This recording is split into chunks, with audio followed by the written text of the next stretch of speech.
டே 93 உடைய முதல் promo release பண்ணியிருக்காங்க. நேற்று பார்த்தீங்கன்னா ticket to finale task 2 task நடந்து முடிஞ்சிருக்கு. இன்னைக்கு 2 டாஸ்க் நடக்குது அப்படிங்கிறது நமக்கு தெரிய வந்திருக்கு.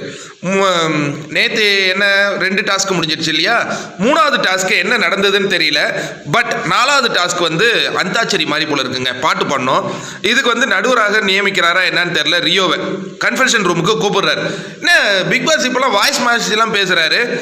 இதில் வந்து சிவானி ஒரு கேமை என்ன பண்ணிடுறாங்க, ஏதோ தண்டை மாதிரி உதறி ஏதோ ஒரு பாட்டை சொல்லி அவங்க வெற்றி பெற்றுறாங்கங்க.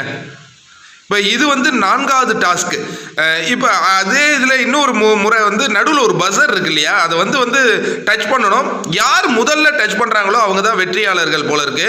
அவங்க தான் பாட முடியும். இதில் ரம்யா ரொம்ப தூரமாக வராங்க, மற்றவங்கெல்லாம் ரொம்ப க்ளோஸாக தான் போகிறாங்க. யார் தொட்டாங்க அப்படிங்கிறது தெரியல. ஏன்னா இவர் ஒரு சுச்சுவேஷன் சொல்லிடுறாரு, உடையாந்து தொடுறாங்க. 5 பேருமே மிக கடுமையாக வந்து உடையாந்து தொடுறாங்க. யார் முதல்ல தொட்டாங்கங்கிறதுல இப்போ பிரச்சனை வந்துடுச்சு. இப்போ வந்து யார் தொட்டாங்க அப்படிங்கிற ஒரு கேள்வி வருது. இதை வந்து உன்னிப்பாக கவனிச்சிட்டு இருக்கிறது யாருன்னு பார்த்தீங்கன்னா நடுவர்.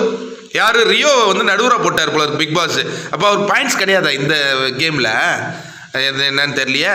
ஒருவேளை நடுவர் நடத்துறதுனால எதனா எக்ஸ்ட்ரா பாயிண்ட்ஸ் கொடுக்க போறாரா என்னன்னு தெரியல. இப்போ வந்து ரியோவுக்கு வந்து யார் முதல்ல தொட்டாங்கங்கிறத சந்தேகம் வந்து போச்சுங்க. யார் முதல்ல தொட்டாங்கங்கிறது சந்தேகம் வந்து போச்சு. அது ஹவுஸ்மேட்ஸ் கிட்டே கேட்குறாரு, யாருப்பா முதல்ல தொட்டிங்க சொல்லுங்கப்பா. சொல்லிடுவாங்களா? இது 4வது கேம். இது அது வந்து இவங்களுக்குள்ள ஒரு சின்ன கன்ஃபியூஸ் நடக்குது. இதை பார்த்துக்கிட்டு இருக்கிறாங்க. யாருன்னா கடைசியாக வந்து பாலாஜி, சிவானி, கேபி, இவங்க 3 பேருக்குள்ள தான் நாங்கள் அதை கண்டிப்பாக தொட்டிருப்போம் அப்படின்னு சொல்லிட்டு யாருக்கும் ஒருத்தவங்களுக்கு கான்ஃபிடென்ட்டாக இருக்குது. யாருமே இவங்க 3 பேருமே நாங்களே தொட்டோம் அப்படிங்கிறத மீண்டும் மீண்டும் பேசிக்கிட்டே இருக்கிறாங்க. அப்போ அங்கே வந்து ஒரு குழப்பமான சூழல் ஏற்பட்டுடுச்சு. சரி என்ன தான் இங்கே பண்ணுறது அப்படின்ன உடனே கேபி வந்து எங்கள் விட்டா பேசிக்கினே இருப்பீங்க, அதெல்லாம் என்னால் ஒன்றும் பண்ண முடியாது அப்படின்னு சொல்லிட்டு நான் பாட்டை பாடுறேன்ப்பான்னு சொல்லி அவங்க வந்து இந்த கேள்விக்கான எந்த பதிலோ அந்த பாடலை டக்குன்னு பாடுங்கிறாங்க. அப்போ அவங்க பாடலை பாடின உடனே பாலாஜி என்ன சொல்கிறாருன்னா, திஸ் இஸ் அன்ஃபேர் கேபி, ஏன் நீ இப்படி பண்ணன அப்படிங்கிறாங்க. கண்டிப்பாக இதுக்கப்புறம் ரியோ என்ன பண்ண போகிறாருங்கிறத பார்க்கறது ரொம்ப ஆர்வமாக இருக்குது. இந்த நேரத்தில் நமக்கு ஒரு க்ளூ கிடைச்சிது, அதுதான் முக்கியமானது. கேபி இப்படி போகிறாங்கல்ல, அப்போ வந்து 3வது இதில் வந்து என்னெல்லாம் வெற்றி நடந்திருக்குன்னு. ரியோ 1 பாயிண்ட்டு, ரியோவுக்கு கீழே வந்து கேபி 2 பாயிண்ட்டு, ஆரி 4 பாயிண்ட்டு, பாலாஜி 7 பாயிண்ட்டு, சிவானி 6 பாயிண்ட்டுங்க. 3வது கேமில் சிவானி 6 பாயிண்ட் எடுத்திருக்காங்க. ஏன்னா இது வந்து இந்த ரியோலேருந்து தான் அந்த ஃபோட்டோ இருக்குது.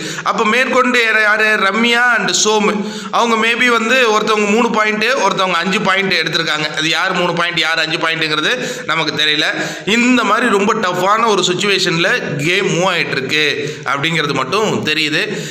இப்போ இந்த இதுலேயே அந்தாச்சரியில் சிவானி நமக்கு தெரிஞ்ச ஒரு பாயிண்ட் எடுத்திருக்கிறாங்க.